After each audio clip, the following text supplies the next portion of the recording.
hal yang dahsyat luar biasa sangat baik dalam kehidupan kami. Dan kami kembalikan semua hormat pujian kami hanya bagi satu nama yang kudus, nama yang penuh kuasa, yaitu nama Tuhan kami Yesus Kristus. Dan tiba saatnya kami bawa hati kami terima kebenaran firman-Mu. Ajar, didik, bentuk setiap kami, arahkan kami. Dan kami doa benih firman Tuhan bertumbuh, berakar dan berbuah. Kami yang terima firman bukan cuma duduk diam jadi pendengar saja, tapi kami boleh bangkit jadi pelaku-pelaku firman Tuhan. Sehingga segala yang sudah Tuhan rancangkan, sudah Tuhan sediakan, itu yang jadi bagian dalam kehidupan kami. Hamba-Mu yang Kau percaya untuk menyampaikan firman Bapa, urapan-Mu mengalir, sucikan lahirkan hamba-Mu. Jika ada dosa-Mu, namun kelemahan tubuh Kau yang berikan kekuatan. Hamba butuh Engkau Tuhan, dan kami percaya dalam pengurapan Tuhan yang luar biasa. Hamba-Mu yang biasa diubahkan jadi luar biasa untuk jadi berkat. Semua yang hadir, semuanya pasti diberkati dengan sempurna. Isi hati-Mu yang disampaikan, segala kemuliaan buat Tuhan saja. Semua yang diberkati. Haleluya. Mari yang siap diberkati dengan sukacita, dengan iman, sama-sama kita katakan amin. Tepuk tangan yang paling meriah buat Tuhan. Silakan duduk saudara.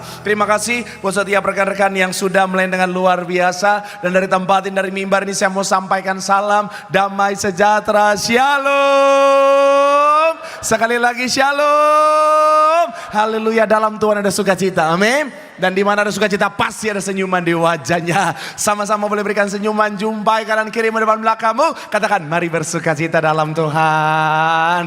Bilang sama yang ngomong, walaupun suasana akhir bulan, udah 20 ke atas memang udah tapi sekali lagi saya mau bilang, saudara tetap ada sukacita karena kita punya Tuhan yang setia. Tepuk tangan sekali lagi yang paling meriah buat Tuhan. Haleluya. Dan senang sekali bisa jumpa dengan saudara di hari yang ini, saudara yang spesial ini. Dan selalu saya lihat semangat yang luar biasa, kesetiaan yang luar biasa mencari Tuhan. Saya mau bilang saudara, orang yang semangat setia cari Tuhan, janji Tuhan, hidupnya anak cucunya pasti diberkati Tuhan. Tepuk tangan sekali lagi yang paling meriah buat Tuhan. Sama-sama bilang sama saya, aku pasti diberkati Tuhan. Anak cucuku pasti diberkati Tuhan. Bilang kanan kirimu, kamu juga pasti diberkati Tuhan. Bilang sama yang ngomong, kamu luar biasa. Bilang sama yang ngomong, semangat. Tepuk tangan yang paling meriah buat Tuhan. Haleluya. Yuk yang boleh kitab, kita mau angkat Alkitab kita. Alkitab juga boleh, Alkifon juga boleh. Yang gak boleh kitab, angkat tangan juga boleh. Sama-sama dengan iman percaya. Sama-sama kita katakan dalam nama Tuhan Yesus, aku percaya Alkitab ini adalah firman Tuhan. Setiap kata kalimatnya sanggup memberkati aku. Dan hari ini aku pasti diubahkan, aku pasti dipulihkan dalam nama Tuhan Yesus. Sama-sama kita katakan amin. Kita buka Yohanes 14, 16 sampai 17. Yohanes pasalnya yang ke-14. Kita akan baca saudara 2 ayat 16 sampai ayatnya yang ke-17. Yang sudah di sana boleh bilang aku diberkati Tuhan. Sama-sama tiga, ya. Aku akan minta kepada Bapa dan ia akan apa? Supaya ia menyertai kamu apa? Kalimat terakhir dikatakan supaya ia menyertai kamu selama-lamanya. Ayat 17 dikatakan apa di sana? Yaitu roh kebenaran. Dunia tidak dapat menerima dia, sebab dunia tidak dapat melihat dia dan tidak mengenal dia. Tetapi kamu mengenal dia, sebab ia menyertai kamu dan akan diam di dalam.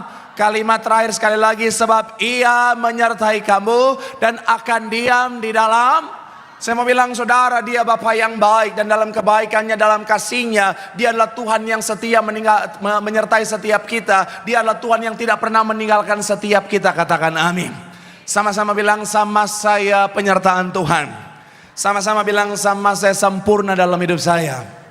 Amin. Nah, dan ini saudara, dalam konteks penyertaan Tuhan harus kita pahami dengan benar. Kenapa ini penting? Karena kalau kita hanya sampai pada tahu saja ada penyertaan Tuhan dalam kehidupan saya, tanpa bicara tentang pemahaman saudara, maka akhirnya apa? Ketika Tuhan mengaplikasikan penyertaannya dalam kehidupan setiap kita, tanpa pemahaman yang benar, kita bisa berpikir bahwa Tuhan meninggalkan kita. Akhirnya kita bisa berpikir, wah Tuhanlah Tuhan yang tidak setia, buktinya dia meninggalkan saya. Kalau dia setia dalam penyertaan dalam hidup saya, mana mungkin kondisi saya seperti ini, mana mungkin situasi saya seperti ini, mana mungkin jawaban yang saya terima seperti ini. Kenapa? Karena tidak punya pemahaman yang benar. Akhirnya kita bisa kecewa sama Tuhan. Boleh baca kalimat ini, boleh tim saya bantu munculkan. Ketika kita hanya mengetahui apa yang kita terima tanpa memahami cara kerja Tuhan dalam penyertaannya, akan ada saat di mana kita salah sangka sama Tuhan dan berpikir Tuhan tidak lagi menyertai setiap kita. Makanya hari ini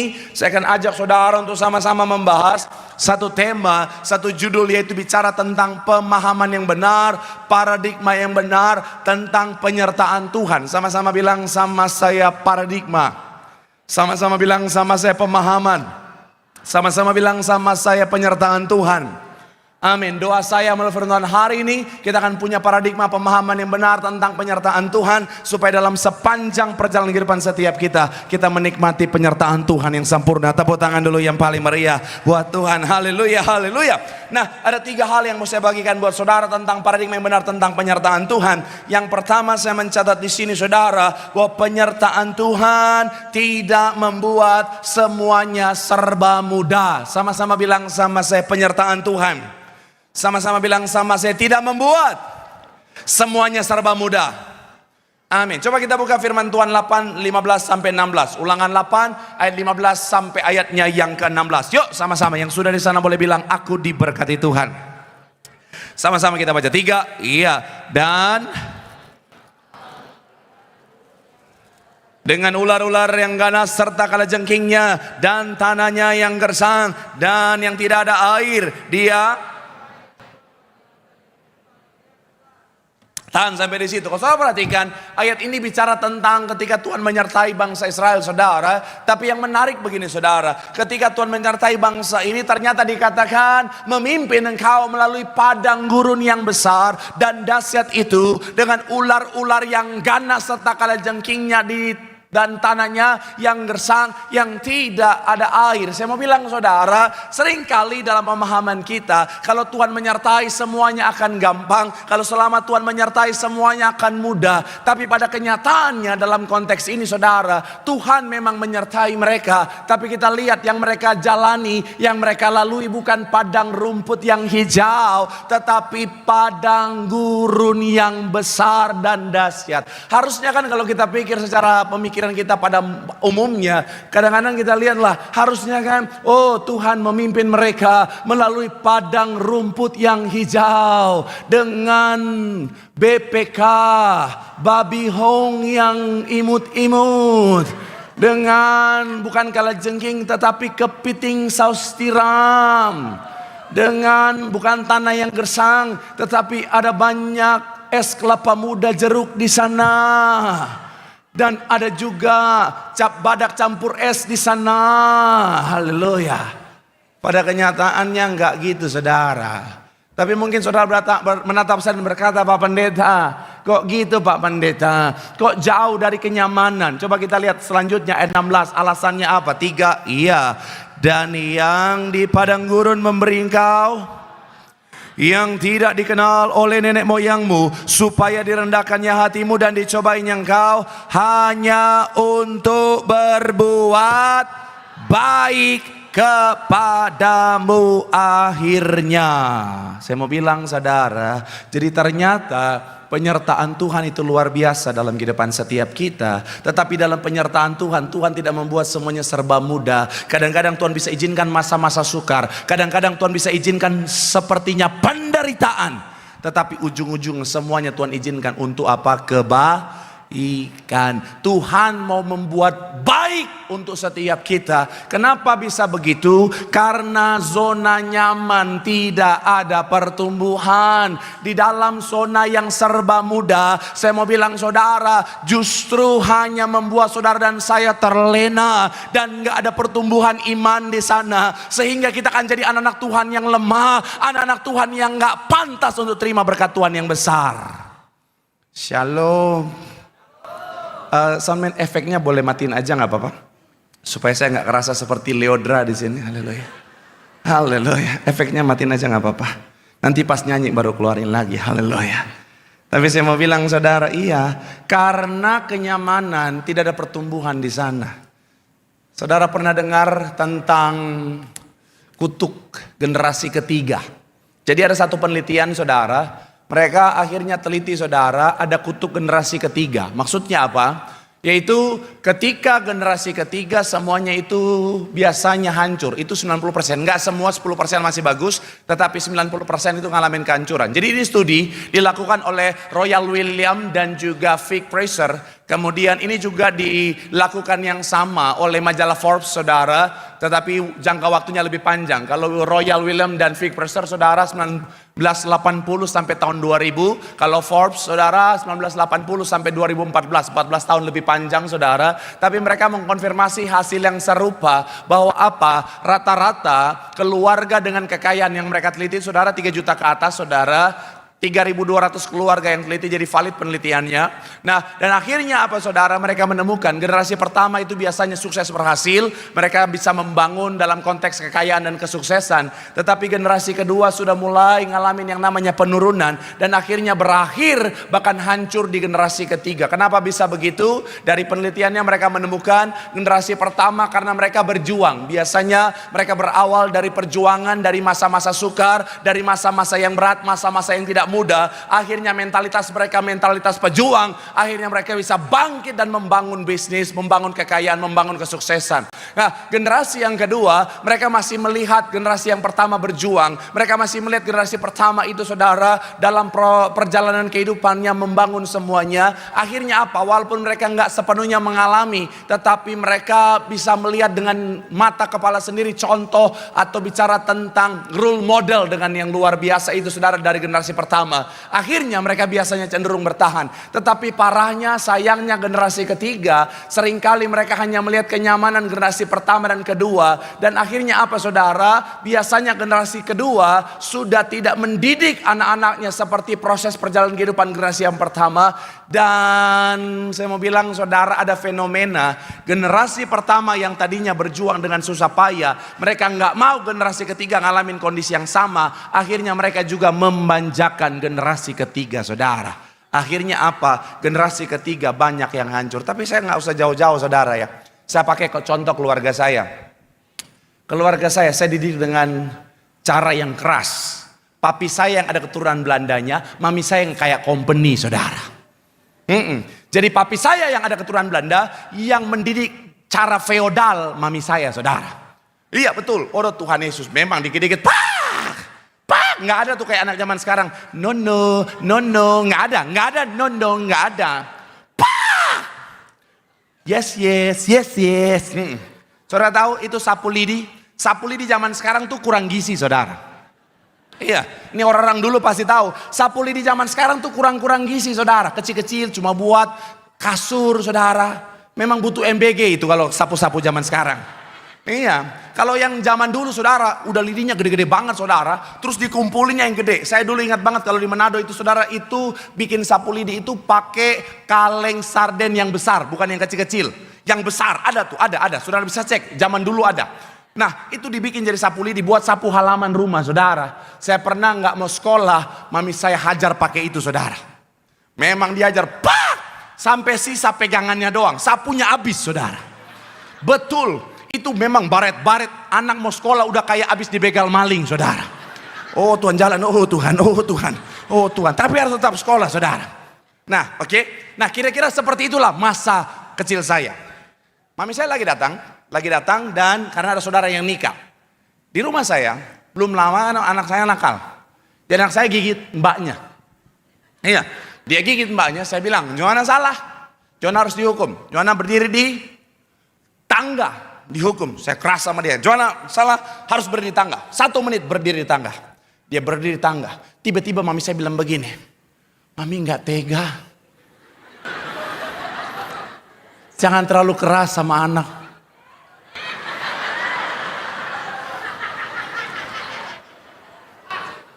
Wanita yang dulu mendidik saya dengan kekerasan berkata jangan terlalu keras sama anak. What? Oh my God. Saya bilang, Tapi memang ternyata secara psikologis ada kecenderungan seperti itu, saudara. Waktu dia jadi mama, dia itu kembang api. Ketika dia sudah jadi oma, jadi kembang desa, saudara. Iya, ada. Makanya kan kadang-kadang gitu ya. Apalagi kalau misalnya cucu pertama, dari anak pertama. Wow, memang posisi tertinggi dalam rumah tangga. Nah, disinilah bahaya saudara. Disinilah bahayanya kalau seorang anak dididik dalam kemanjaan, dalam segala kenyamanan. Akhirnya apa saudara? Jadi mentalitas tempe, bahkan tempenya mendoan. Iya, kalau tempe masih ada yang garing-garing. Kalau udah mendoan udah pasti tak kewer-kewer itu saudara. Nah, inilah yang bahaya. Kalau saudara lihat siklus ini saudara, bicara tentang hard time. Tunggu, sebelum ke sini. Iya, nggak apa-apa, situ dulu ya. Oke. Gen Z. Menurut survei, makanya sekarang ada fenomena strawberry generation. Anak-anak muda yang dididik dengan kelembutan. No. Nah, jadinya begini. Mana. Menurut survei McKinsey, 70% Gen Z meminta bantuan orang tua saat mencari kerja. Bahkan 83% berhasil mendapatkan pekerjaan penuh. Mengatakan bantuan orang tua berkontribusi pada keberhasilan mereka. Selanjutnya, sekitar 40% orang tua ikut hadir dalam sesi wawancara kerja. Bayangin, wawancara aja bapaknya diajak. Ditanya, gajinya mau berapa? Tanya mama nih. Mau berapa bu? Samain aja kayak gaji bos. Oh, darah Yesus. 27% terlibat dalam negosiasi gaji dan benefit, tuh kan? 63% membantu mengirimkan lamaran kerja. 54% menulis email tindak lanjut serta interview. Bahkan 75% dijadikan referensi profesional. Selanjutnya, dikatakan apa? Setelah anak mereka diterima bekerja, sekitar 80% responden mengaku orang tua mereka pernah berkomunikasi langsung dengan atasan terkait promosi, konflik kerja, hingga beban pekerjaan. Bos, jangan gitu-gitu amat sama anak saya bos. Anak saya di rumah gak biasa kerja bos. Jangan galak-galak bos. Dia masak air aja angus bos. Mohon maaf ya. Kalau saya jadi bosnya, saya bilang sama dia, kau dipecat. Mamamu aja yang suruh kerja di sini. Saya mau bilang ya, hard time, coba kita lihat saudara. Hard times atau masa-masa sulit membentuk manusia menjadi kuat saudara. Nah, manusia-manusia kuat ini akhirnya apa? Meng-create masa-masa yang mudah, saudara. Nah, masa-masa yang mudah kembali meng-create orang-orang yang lemah. Nah, orang-orang yang lemah kembali meng-create masa-masa yang sukar, saudara. Dan akan terus siklusnya begitu. Itu kenapa Tuhan gak mau saudara dan saya jadi orang-orang yang mentalitas lemah. Kenapa? Karena Tuhan mempersiapkan sesuatu yang besar bagi setiap kita. Itu kenapa kalau hari Tuhan sepertinya izinkan masa-masa sukar, jangan tuduh Tuhan gak peduli sama saudara. Jangan tuduh Tuhan meninggalkan kita. Karena justru dalam penyertaannya dia izinkan masa-masa yang berat supaya membuat kita siap terima berkat Tuhan yang besar. Tepuk tangan dulu yang paling meriah buat Tuhan. Tuhan menyertai Yusuf, tapi Yusuf diproses sama Tuhan. Tuhan menyertai Daud, tapi Daud juga diproses sama Tuhan. Tuhan menyertai Daniel, tapi Daniel diproses sama Tuhan. Tuhan menyertai Sadrak, Mesak, Abednego, tapi mereka semuanya juga diproses sama Tuhan. Kalau hari ini Tuhan izinkan masa-masa sukar, karena Tuhan mau memproses setiap kita, mau membentuk setiap kita untuk jadi pribadi yang kuat untuk terima berkat Tuhan yang besar. Sekali lagi tepuk tangan yang paling meriah buat Tuhan. Bilang sama kanan kirimu, dalam penyertaan Tuhan tidak semuanya mudah. Tapi itu semuanya untuk membuat kita siap terima berkat Tuhan. Tepuk tangan yang paling meriah buat Tuhan. Haleluya. Yang selanjutnya, yang kedua, apa? Bicara tentang paradigma yang benar tentang penyertaan Tuhan. Yang kedua, penyertaan Tuhan tidak membuat semuanya serba cepat. Sama-sama bilang sama saya, penyertaan Tuhan tidak membuat semuanya serba cepat. Coba kita buka ayatnya saudara. Yosua 5 ayat 6a sama-sama. 3, iya. Sebab sekali lagi saudara, 3, ya. Sebab 40 tahun lamanya orang Israel itu apa? Berjalan melalui apa? Padang gurun. Kita tahu bersama perjalanannya sebenarnya singkat saudara. Kalau kita mau rute yang benar, kalau pakai mobil kurang lebih ya 9 jam. Jalan kaki beberapa peneliti bilang kurang lebih 25 hari. Dalam Alkitab ada beberapa yang hanya 10 hari sampai saudara. Tapi dikatakan saudara di sana 40 tahun. Kenapa? Karena sekali lagi saudara, segala sesuatu yang baik butuh proses, katakan amin. Sama-sama bilang sama saya, semua ada prosesnya. Amin. Dan saya mau bilang saudara, dalam proses itulah Tuhan lagi mau mempersiapkan setiap kita untuk jadi pribadi yang sangat luar biasa, katakan amin. Itu kenapa kalau doamu belum dijawab sama Tuhan, itu kenapa kalau karirmu tak kunjung naik walau kau sudah berdoa, bisnismu tak kunjung naik walaupun kau sudah berdoa. Karena kadang-kadang Tuhan lagi mau mempersiapkan setiap kita. Nah masalahnya kita seringkali terbiasa dengan semua yang serba instan, kita mau semuanya serba cepat. Saya mau bilang saudara, Tuhan punya waktu yang terbaik bagi setiap kita. Jangan akhirnya saudara, kalau karirmu nggak instan naik, akhirnya kau bilang, oh Tuhan nggak menyertai saya. Kalau misalnya bisnismu nggak naik dengan instan, oh Tuhan tidak menyertai saya. No, dia Tuhan yang menghargai waktu, katakan amin. Kalau hari ini sekali lagi ya, Tuhan izinkan waktu menunggu, karena memang Tuhan lagi mau mempersiapkan setiap kita saudara. Karena jujur, yang mendadak-mendadak itu berbahaya. Shalom. Saudara dan saya, mohon maaf ya. Kalau kita kayak mendadak, itu bisa jadi bahaya buat kita. Masa sih Pak? Aku siap kayak mendadak. Di Indonesia udah nggak ada. Dulu pernah ada. Kalau di Amerika masih ada, namanya lotre saudara. Dan ada satu buku yang mencatat tentang semuanya itu saudara. Tentang orang-orang yang menang lotre. Dan mereka menemukan orang-orang yang menang lotre ini saudara, sebagian besar mereka yang kaya mendadak dalam posisi yang tidak siap. Rata-rata pada akhirnya hidup mereka hancur. Dan kehancuran mereka jauh lebih parah dibandingkan sebelum mereka dapat lotre saudara. Dan yang menarik ketika ditanya, kalau suruh memilih, rata-rata bilang begini, kalau tahu hancurnya begini, lebih baik kami gak usah dapat lotre daripada ujung-ujungnya menderita begini saudara. Itu kenapa Tuhan seringkali izinkan proses terjadi dalam kehidupan setiap kita. Bukan karena Tuhan meninggalkan setiap kita. Kadang-kadang kita udah doa, Tuhan belum jawab. Tapi karena ada waktunya Tuhan yang mau Tuhan kerjakan, katakan amin. Karena waktu itu adalah proses persiapan kita, katakan amin. Tuhan menyertai Yusuf, tapi dari Yusuf dapat mimpi sampai Yusuf jadi raja butuh waktu kurang lebih 13 tahun saudara. Tuhan menyertai Daud, tapi Daud saudara dari saat dia diurapi Samuel sampai akhirnya jadi raja kurang lebih menunggunya 15 tahun saudara. Tuhan menyertai Daniel, tapi dari Daniel dibuang ke pembuangan di Babel sampai dia dilemparkan ke gua singa itu. Umurnya 84 tahun. Dari kurang lebih 15 tahun sampai 84 tahun. Saya sampai berpikir, jangan-jangan kenapa singa gak mau makan Daniel pada masa itu? Yang pertama karena Tuhan yang menutup mulut singa. Yang kedua, karena singa lihat Daniel, aduh udah kurus banget ini. Udah gak ada isinya ini mah. Kulitnya udah alot ini, gua gigit, gua nyangkut di gigi. Itu pikiran saya. Maaf Tuhan. Nah balik lagi saudara. Tapi prosesnya panjang saudara. Saya pikir-pikir kehidupan saya juga sama. Tuhan bawa saya sampai hari ini. Tuhan izinkan proses yang panjang dulu. Karena dikenal banyak orang, itu ngeri.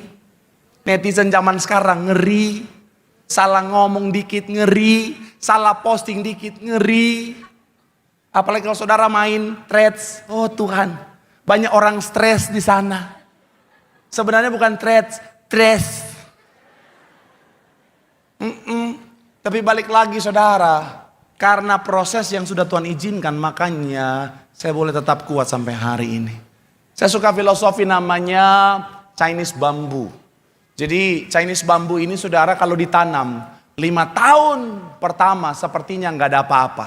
Ketika ditanam sepertinya nggak ada yang muncul. Di saat pohon-pohon yang lain sudah tumbuh tinggi saudara, Chinese bambu dia seperti tidak ada pertumbuhan apa-apa. Tapi setelah 5 tahun, setelah akarnya bertumbuh jadi kuat, dalam waktu sangat singkat dia bisa menjulang tinggi lebih daripada puluhan meter dalam waktu yang singkat saudara.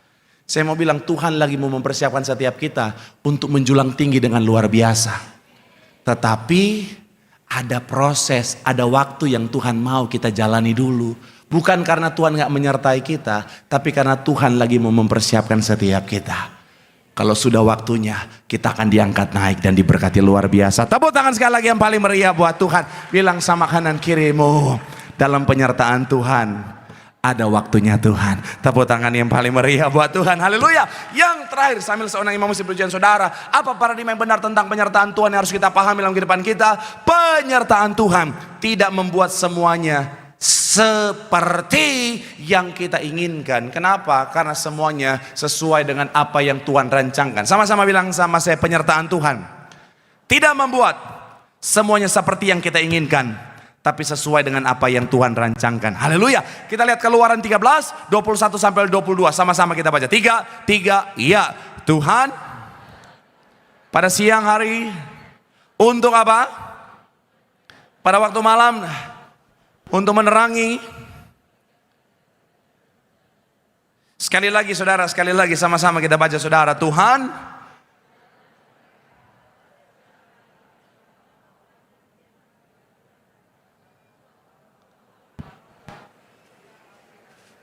siang dan malam. Kalau saudara perhatikan, Tuhan berjalan di depan mereka saudara. Posisinya ada di depan mereka. Tujuannya apa saudara? Untuk menuntun mereka. Saya mencatat di sini saudara, bicara tentang penyertaan Tuhan berkaitan dengan Tuhan yang memimpin, Tuhan yang menentukan arah, Tuhan yang menentukan jalan saudara. Jadi bukan bangsa ini yang menentukan jalan, tetapi Tuhanlah yang menentukan saudara. Saya mau bilang saudara, penyertaan Tuhan berkaitan dengan kepemimpinan Tuhan. Sama-sama bilang sama saya, penyertaan Tuhan. Sama-sama bilang sama saya, kepemimpinan Tuhan. Tuhan yang berdiri di depan mereka, Tuhanlah yang menjadi penunjuk arah. Tuhanlah yang menjadi bicara tentang decision makernya saudara. Itu kenapa Yohanes 16 ayat 13 bilang begini. Roh kebenaran akan memimpin kamu ke dalam apa? Seluruh kebenaran. Masalahnya ada banyak orang percaya, mereka ingin Tuhan menyertai rencana mereka, bukan rencana Tuhan. Tuhan, aku mau mulai bisnis ini, Tuhan sertai ya. Tuhan, aku mau mulai hubungan sama dia, Tuhan sertai ya. Bukan tanya dulu sama Tuhan, malah cuman laporan. Apa beda tanya sama laporan? Hah? Hah? Oh? Kalau tanya tuh sebelum. Kalau laporan tuh sesudah. Saya mau bilang saudara, dalam penyertaannya, pastikan Tuhan yang jadi decision maker. Karena ada banyak orang gitu. Dia nggak nanya Tuhan dulu, langsung mulai bisnis. Ketika bisnisnya hancur, dia tuduh Tuhan nggak sertai dia. Tuhan, kenapa begini? Salahkan Tuhan, padahal dia nggak nanya Tuhan dulu. Terbutakan oleh karena cuan, hepeng, langsung dia sikat. Mau nikah, langsung dia sikat, nggak tanya Tuhan dulu. Tuhan, aku udah capek Tuhan. Selama ini pacaran selalu putus karena ternyata kita aparah.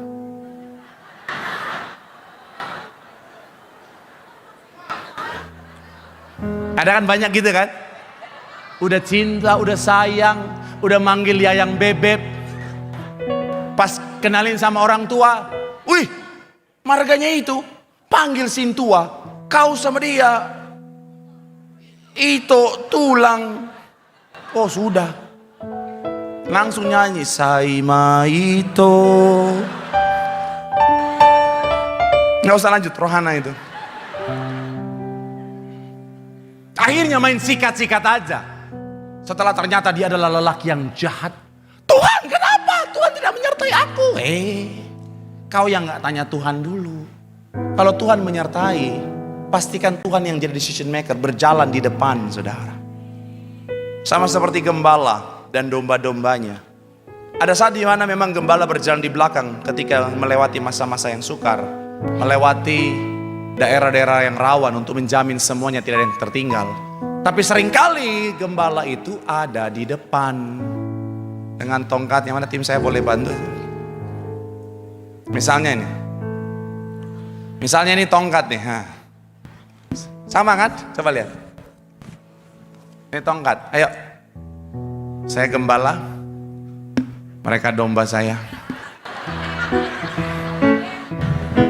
Boy band, gembala dan domba. Lihat dong. Maaf ya. Ngetawain tim pendeta dosa loh. Jangan gitu dong. Tolong dong, ini tim saya nih. Sabar ya, sabar ya.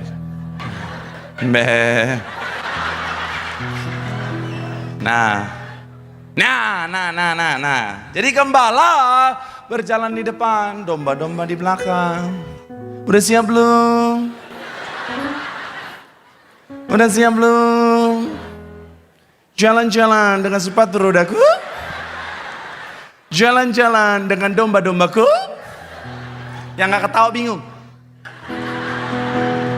Makanya main TikTok. Lagi muncul tuh. Jalan-jalan dengan kayak orang cacingan. Jalan-jalan dengan sepatu rodaku. Jalan-jalan dengan domba-dombaku. Zoom dong.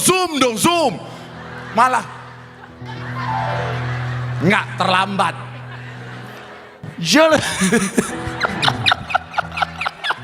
Nggak jadi ditolong dong, serius dong. Lagi khotbah ini. Udah siap belum? Domba itu di belakang, gembala di depan. Kenapa? Karena gembala itu penentu arah. Ayo. Ya, jadi domba kemana? Gembala kemana, domba ikut. Iya dong. Kenapa? Karena gembala yang paling tahu di mana tujuannya. Gembala yang tahu di mana rumput yang hijau itu tersedia. Gembala yang paling tahu di mana jalan yang aman. Gembala yang paling tahu bicara tentang kemana harus pulang. Ada yang salah dengan domba-domba saya? Iya, saya tahu. Di antara domba-domba yang diberkati ada yang kurang gizi, saya tahu. Iya. Ya sama seperti manusia, domba juga selera makannya ada yang beda-beda. Domba juga bisa cacingan. Nah, tapi gitu tadi. Dalam perjalanan, kadang-kadang ada domba-domba yang so iye. Domba-domba yang suka variasi sendiri, nah kayak gitu. Nah. Domba-domba lain kemana, dia kemana. Padahal di depan ada jurang. Nah makanya gembala ada tongkatnya. Dan kau saudara lihat mana gambar Tuhan Yesus tadi? Lihat tongkatnya sama kan dengan ini? Iya kan? Saya mau bilang ya, payung ini tuh Kristen banget. Jadi kalau ada yang bukan Kristen pakai payung ini, setika itu dia juga jadi Kristen, saudara. Jadi ya, ini. Nanti saya posting nih. Payung ini Kristen banget. Munculkan gambar Tuhan Yesusnya. Oke, saya lagi. Jadi kalau kau pakai payung begini, kau Kristen hari ini. Nah, tujuannya kenapa ada lengkungan ini? Supaya ketika ada domba salah jalan, ini buat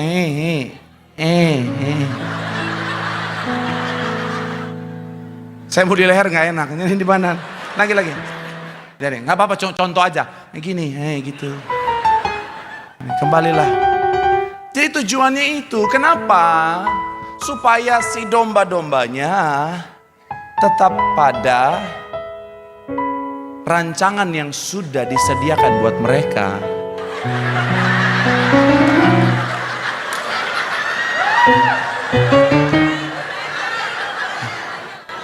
Dombanya lari. Nah itu, sesama domba harus saling mengingatkan. Iya. Kalau ada domba yang keluar jalur, ayo jangan, biarin aja Pak Pendeta, biarin aja dia pelit soalnya Pak Pendeta, biarin aja dia angus. Panas, jangan. Ingatkan, karena kita satu keluarga. Kita dibalik lagi ya. Pastikan saudara dan saya, dalam penyertaan Tuhan, kita ikutin kemana Tuhan mau dalam hidup kita. Karena sekali lagi, dia Tuhan yang paling tahu dengan rencananya dalam kehidupan kita. Kadang-kadang seperti tadi, dia keluar jalur, dia nggak tahu itu bahaya di depan.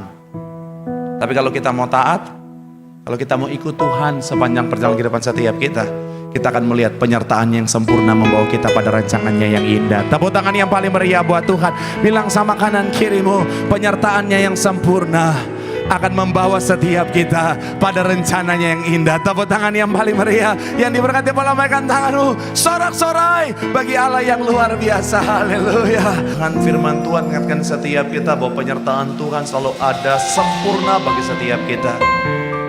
Tapi ternyata penyertaan Tuhan tidak membuat semuanya mudah. Tuhan bisa izinkan proses yang tidak mudah untuk kita jalani, kita lewati, untuk membentuk setiap kita, untuk menguatkan setiap kita. Dan dalam proses penyertaan Tuhan, Tuhan tidak buat semuanya serba instan. Karena segala sesuatu yang baik butuh waktu. Dan yang terakhir, dalam penyertaan Tuhan, Tuhan membawa setiap kita pada rancangan yang sudah Tuhan sediakan. Biarlah Tuhan yang memimpin dalam penyertaannya. Karena Dia akan membawa setiap kita, saudara dan saya, pada rancangan indah yang sudah Dia sediakan. Mari doa di hadapan Tuhan. Kalau hari ini kau berkata, saya merasa sendirian, saya merasa semua orang meninggalkan saya, tenanglah. Ada Tuhan yang tetap setia menyertai. Dan selama Tuhan menyertai, semuanya akan baik-baik saja.